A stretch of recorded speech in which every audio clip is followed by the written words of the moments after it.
ছাত্ৰীক মোৰ তৰফৰ পৰা শুভেচ্ছা জ্ঞাপন কৰিছোঁ। আসল কথাটো হৈছে যে বিদ্যালয়ৰ প্ৰতিষ্ঠা দিৱস উপলক্ষে কেৱল আমি পালন কৰিলেই নহ'ব, তাৰ কাৰণে আমি নতুন নতুন আঁচনি নতুন নতুন প্লেনিং ল'ব লাগিব।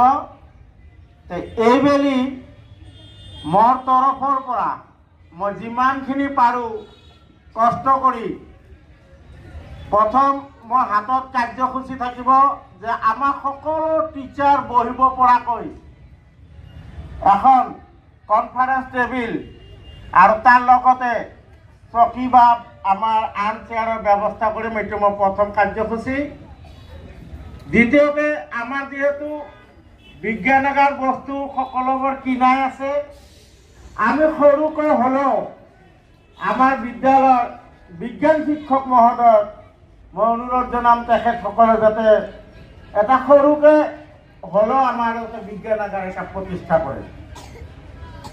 তৃতীয় কাৰ্যসূচী হৈছে মোৰ যে আমি প্ৰত্যেকটো ডাঙৰ ডাঙৰ শ্ৰেণীত অৰ্থাৎ ক্লাছ 6ৰ পৰা 12লৈকে প্ৰত্যেকটো ৰুমত যাতে আমাৰ